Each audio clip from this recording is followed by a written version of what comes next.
Mekaneck. Put your neck away.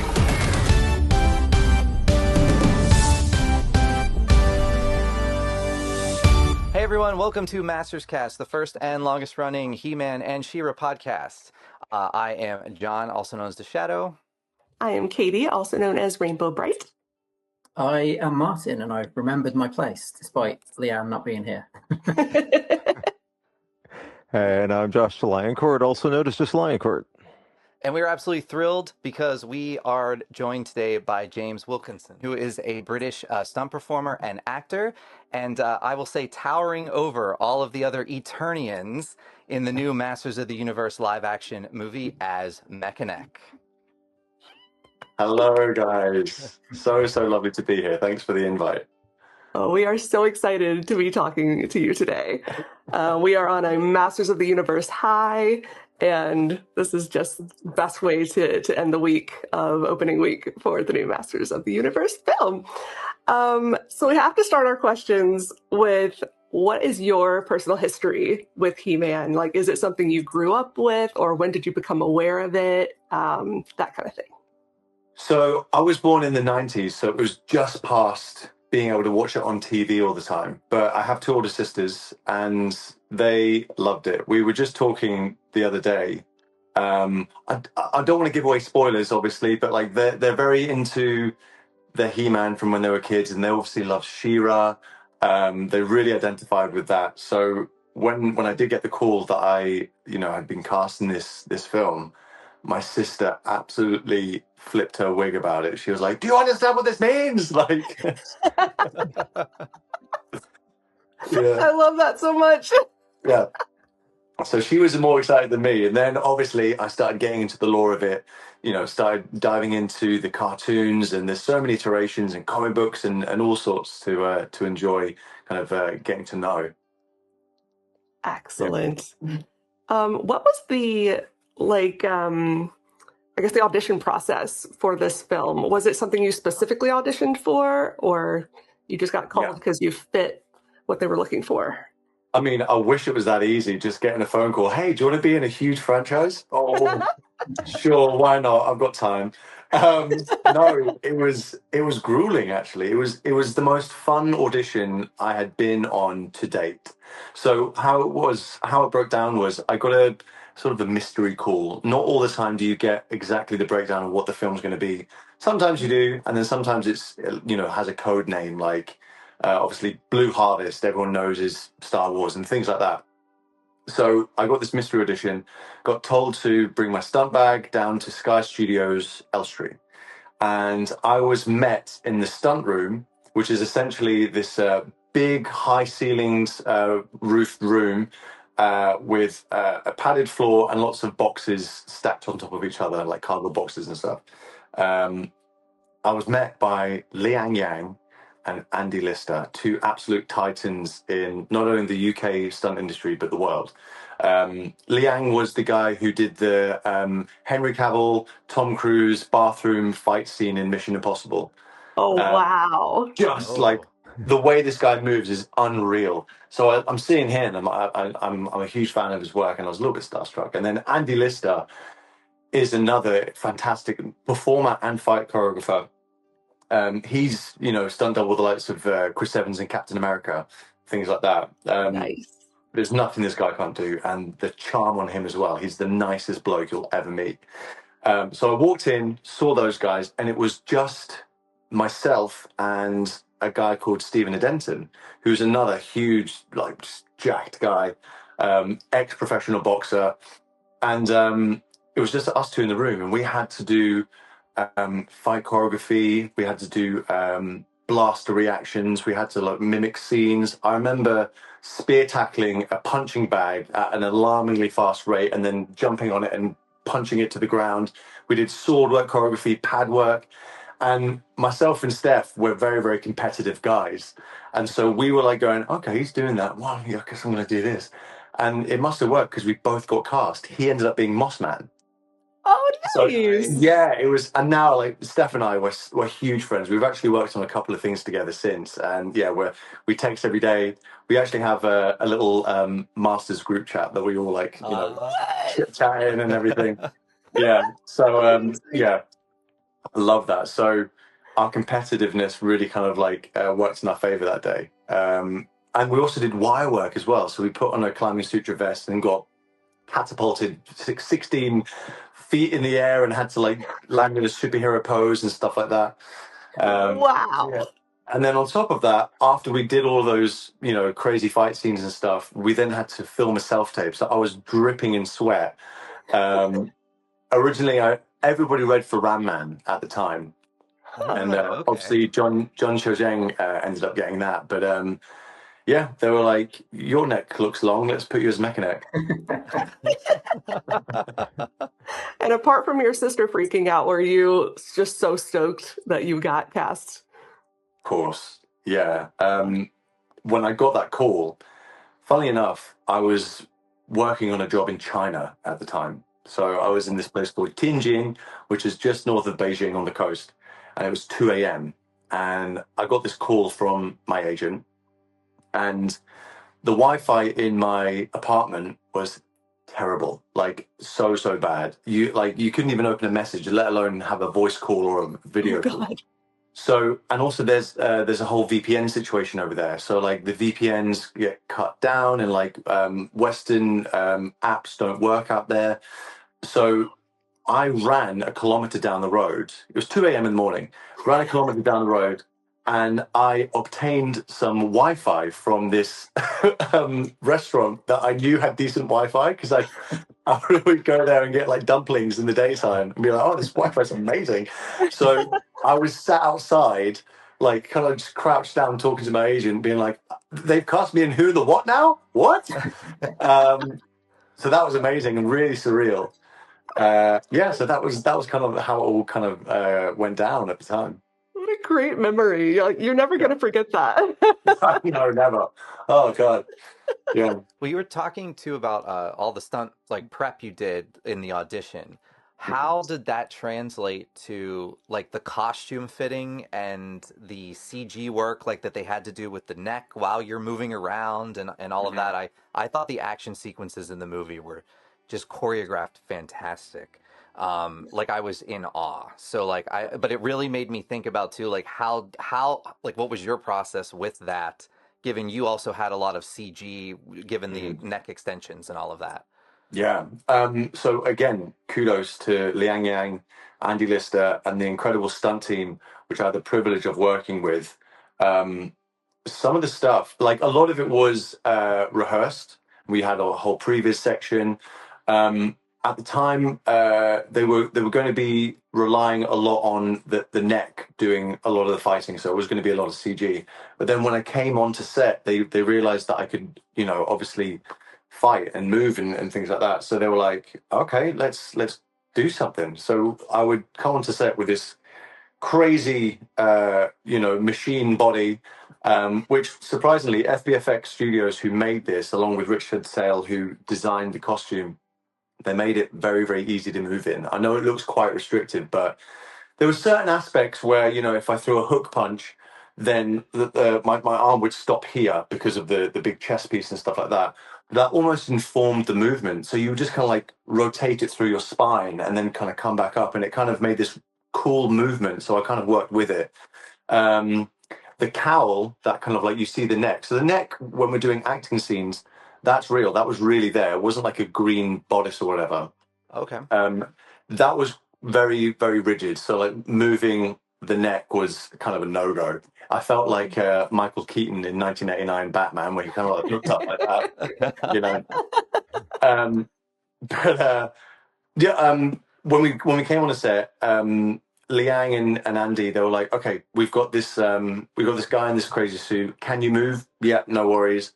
Okay, let's do something cool. So we had like a multitude of stunt guys who would come in, react to my neck imaginarily moving from like 15 feet away. They would get, you know, ratchet pulled and like, you know, spin on the floor and stuff like that. And then it would go like this. And then we'd have to imagine that the CGI neck was going to go onto my face. And I go, okay, let's go. And then like some guy would come up with a chopped off sword. I would dodge it, pretend, you know, like pretend to like extend my neck. And then he would get like hit by an imaginary neck and I'd catch him. And some of that stuff didn't make it into the cut, but fingers crossed there's going to be an extended version coming out, and maybe it'll make it. So there's lots and lots of stuff which isn't in the final edit, but who knows in the future? Maybe I'll have some kind of extended thing coming out.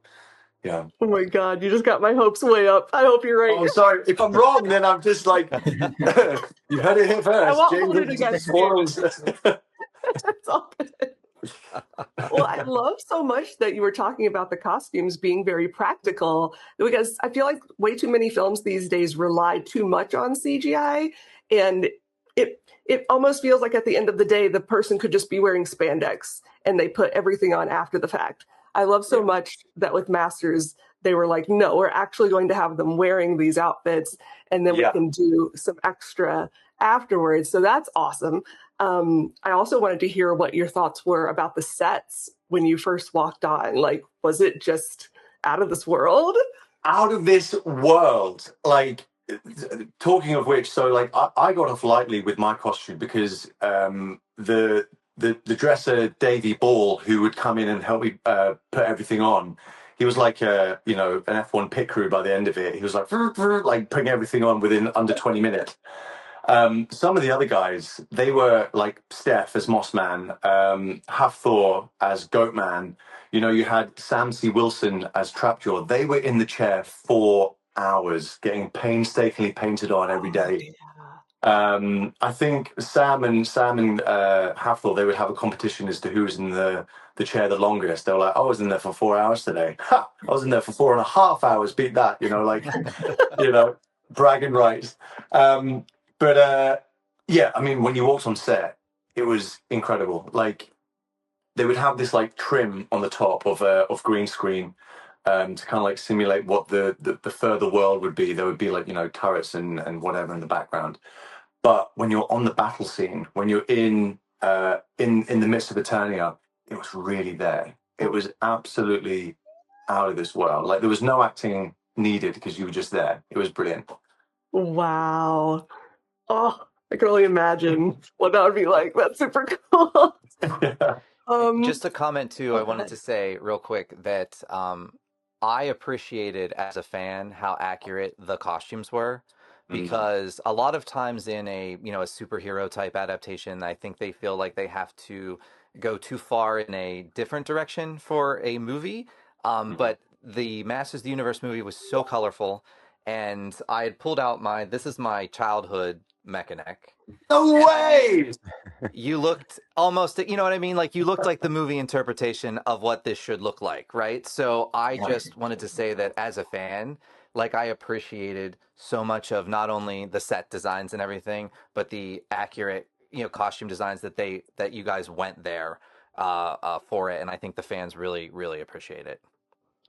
So I wanted to...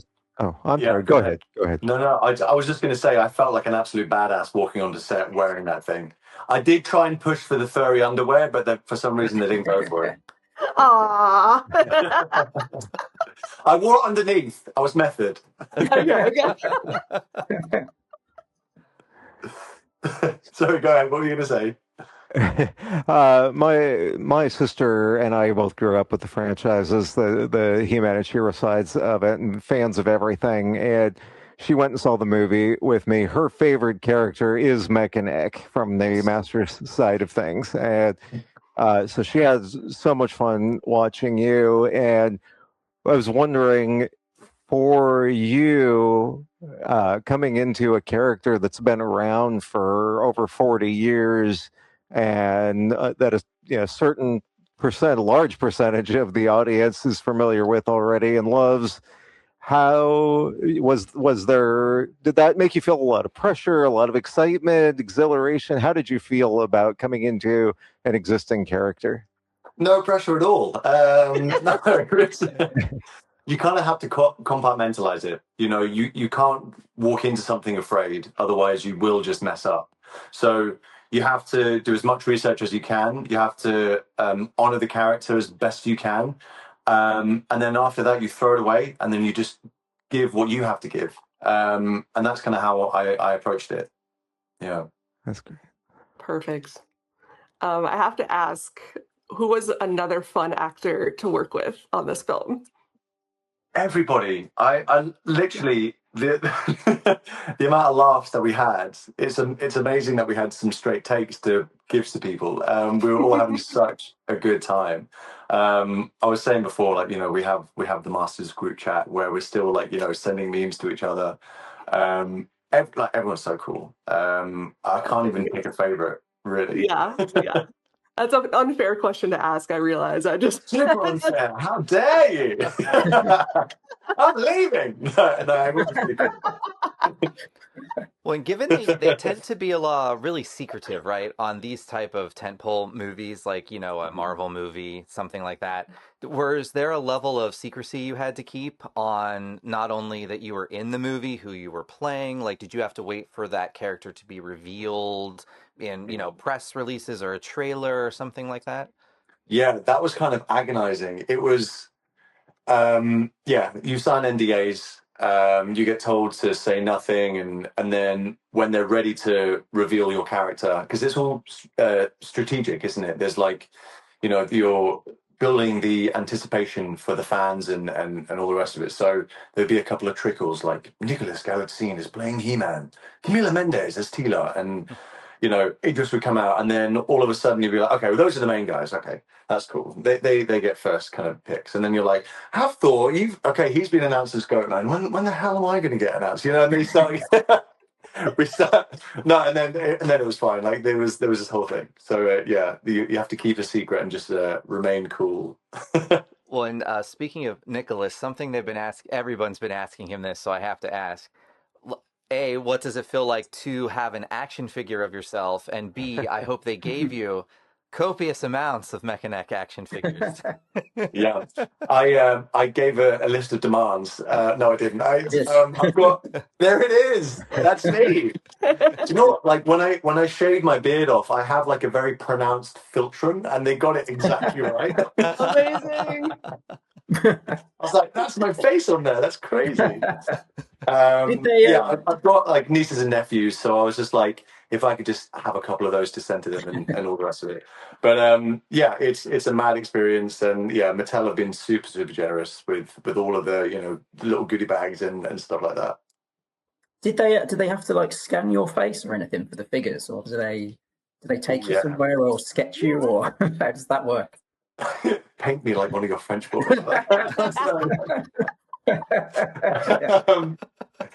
Quoted. No, yeah, they did. So we actually had quite a few scans. The first scans we did was for proportions for your body, so that when they came to make the suit, it was all like perfectly fitted.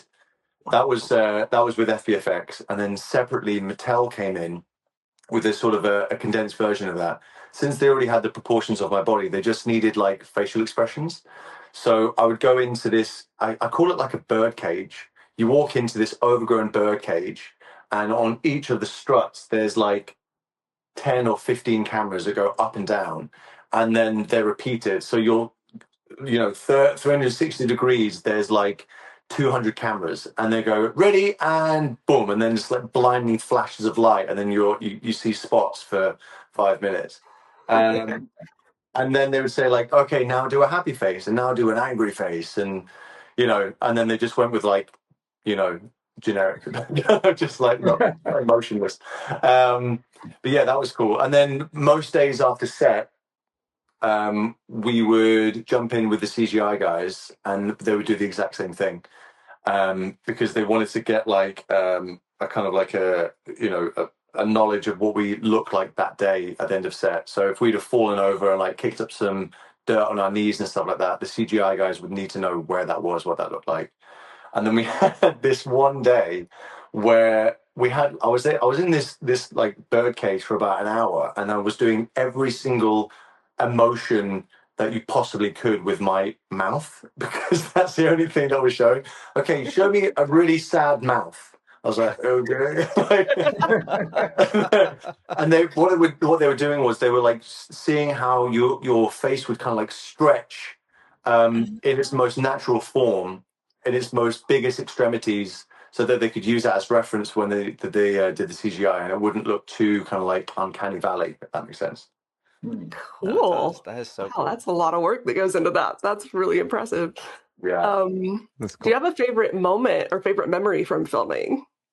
Yeah, I get asked this. I always think back to this one moment. Obviously, like all the like doing that fight scene and nailing it, and Liang coming up to you and saying "Good work, brother!" Like, and that's really cool, amazing. But there was this one moment where we were kind of like having they was doing something called turning around. So like all of the set was getting shifted to one other side.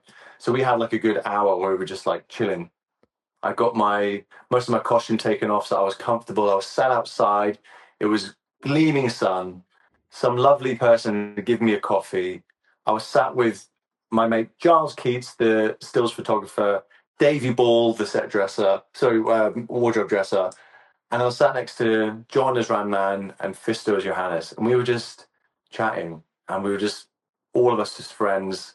We'd all come from completely different walks of life. We'd all just sat there, and we were just. I just remember that moment. We took pictures actually of that moment, and I was like, "This is what it's all about." This is incredible. How lucky are we to have this moment? It was really kind of like serendipitous. You like look back on your life and you're like, "Oh, I'm here now. This is really, really cool." Now, Fantastic. when, not if, when Yeah. there is a sequel, I assume you would absolutely want to return as Mekaneck, and if so, what would you like to see Mekaneck doing in a sequel? Well, I mean, if I was lucky enough to make it into a sequel, if there is one, I would jump at that chance. I love this franchise. I love the fans of this franchise. Like I've been introduced to everybody. A lot of people have, been reaching out, and everyone is just amazing. So I would absolutely love to give back to this franchise in any way I can. We all know the sort of, well, I don't know if we do all know the background of Mekaneck, how he came to have his neck powers, how Man-at-Arms saved him, and all of that. Is quite tragic, his story. And we've framed sort of Mekaneck as this kind of like happy-go-lucky, goofy guy, but there's like a lot of sadness in his background, and for him to have this like, righteousness and fortuitousness to kind of like have that positivity. How did he get there? How did he kind of like frame his mind in that way? I think that's quite an interesting angle to look for Mekaneck's future. I love that answer because it also clearly illustrates you did your homework on the character. Like, you know what I mean? Like it's just amazing. That's just amazing. I really enjoyed your performance. Even just your jawline in the get up looked exactly like Mekaneck should look. Like it was just fantastic. Oh, thank you. Well, again, the jawline was all kind of like the helmet and everything. So thank Richard Sale for giving me that awesome jawline. Going away from He-Man for just a moment. Since you're a 90s kid, what was your favorite 90s cartoon? Oh, so many. I loved Dragon Ball Z, Pokemon. Nice. But I also loved all the Marvel. I love watching Spider-Man, the X-Men, Batman, of course, all of that stuff. I love watching the Hulk as well, that cartoon series. But then there was also like the Cartoon Network stuff, like Hey Arnold and what was the other one? I Am Weasel and Oh, yeah. Cow and Chicken. Cow and Chicken, that was great. And Johnny Bravo. Oh, that guy. Johnny Bravo was awesome. Yeah. Yeah, I was addicted to the TV when I was a kid, for sure. I think we all were. Yeah. I also heard from my friend Tina Campbell, who interviewed you, that you are a big Harry Potter fan. Tina? I love Tina. We bonded over Rainbow Bright, of all things, on the internet way back in the day, and we've stayed So friends. what did Tina say? Well, she just said you were a big fan of Harry Potter, so I had to ask about that because I'm also a huge fan of Harry Potter. Okay, trivia time. Let's go. Let's competition. Oh God. Okay, how many sets of stairs are there in Hogwarts? 147. Oh, you're so close. 142. Oh, yeah. At least I think. 142. I Yeah. have to look it up. I might be wrong. I think it's 142 then. But I love that you were Now you well fans within the don't ballpark. argue. You're I was in the ballpark. You were definitely in the ballpark. But do you have a favorite Harry Potter character, book, Ooh. spell, anything like that? Okay, well, I guess my favorite book is probably Prisoner of Azkaban. It's like that turning point where it's still magical and everything is like a little bit new for Harry, but there's dark things starting to happen, and then like some things from his past start to come up. Sirius Black is introduced, and Severus Snape starts to get really interesting. He has like this whole backstory with the Marauders, and I think it starts to turn and it starts to get a little bit more adult, but there's still that kind of like youth and vigor there. Favorite spell, Scourgify. I wish I could just go Scourgify and then my kitchen would be clean like that. Amen to that. I think most adults over a certain age are all just like Scourgify. That's number one. I wish it was. I would love that. I tell you what, so in the UK they're filming Harry Potter for HBO right now. Yeah. And I'm a huge fan, and I'm trying to work a way of like, how can I get into this in any way? I was like, maybe I could be an extra. No, I'm too big. I'll be distracting. They'll never have me as an extra. Here's one for you. What is the name of the character that turned Remus Lupin into a werewolf as a kid? Fenrir Greyback. Yeah. I think I'd be a pretty good fit for that. Yes. I 1,000% see that. Oh, I wish I knew someone that works on the Harry Potter series. I'd be like, I got you. I know who's going to play this character. Yeah. You could also just be a Death Eater, like towering over the other Death Eaters. That would be cool. Yeah. Well, I wish you luck if you go out for that project. And I'm just happy to watch it. I can't wait for it to come out. Yeah. What else have you filmed recently, or stuff that's in the works that we can be on the lookout for? Oh yeah, sure. I've just wrapped on something which I'm not allowed to talk about yet. In the future, I'm going to Mongolia. Yeah, we're doing a documentary out there. So we're going to be sleeping in these traditional yurts, riding on motorbikes across the countryside and wilderness, or these like Husqvarna 450s. It's going to be me and a small production crew with Sully and Cully Productions and some kind of like-minded bikers, and we're just going to be roughing it for the duration of this doco. That's going to be really exciting. And I've got lots of things in the works. I might be going to India. I'm not entirely sure. Oh. If I you live a really cool life. Yes. Yeah. Wow. Well, action and adventure is sort of my thing. Obviously, I work in stunts and whatever, but that comes from a background of just like wanting to do some mad stuff. I lived in Asia for 7 years in different parts. I lived in Japan, Singapore, and different parts of China. And my job essentially was to do live action stunts. That's how I cut my teeth into the industry. And so I was doing boat driving and jet skiing and falling off high towers and reacting to explosions and fire burns and all that sort of stuff. So yeah, it's kind of like printed into my DNA now. If I'm sitting idle, like I start getting myself into trouble. So I need to occupy myself with things. What was the most exciting stunt you've ever done? It doesn't have to be in Masters, but in any of your projects. Oh, so I was on a stand-up jet ski, and I hit a kicker. I went like that, and then as I hit that, I got engulfed in a fireball, and I went through that, and my back had like essentially kerosene on it, and I was lit on fire, and then I had to like ride on fire on this jet ski.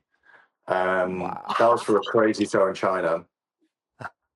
Yeah, that one. Wow. Dang. And one last question that just you talking about the action sequences in films and such just made me wonder if you had like only one action sequence from one movie that you could watch for the rest of time, like that's the only one, like what would be the one you would choose? Oh, that's so hard. You know what immediately came to mind?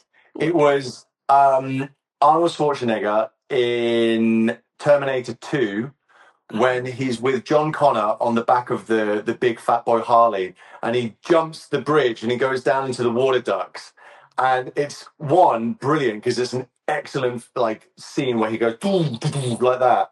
And it's a close up and it's like a front facing shot of him. And it's so hilarious as well because it's clearly not him. It's very, very clearly a stunt double. So I could watch that time and time again because it's brilliant and also like it's a little bit hokey, you know? I'm totally gonna watch that again now with those eyes and look for it. Yes, that is iconic. Good choice. Yeah. Well, to cap the interview off with Masters of the Universe, which is in cinemas now, right? What do you hope longtime fans like us of the property take away from the movie? I really hope everybody who has cherished Masters of the Universe since a young age realizes how much love and thought has gone into this to make sure you guys are heard. Like you were saying about the costumes and the mannerisms and the self-aware jokes and, you know, not deviating too far from, you know, all the original character designs and, you know, and we poke fun at ourselves, obviously, but it's always coming from a really good place. It's not like, look how ridiculous this cartoon was. It's like, no, this is what people grew up with. Let's reference this, but also let's tell a really fun story for the new generation to grab onto as well. Perfect. Thank you for bringing one of our childhood heroes to life. Yes. Thank you so much. I'm so glad I got to meet you guys. Thank you so much. Thank you so much for taking the time to talk with us.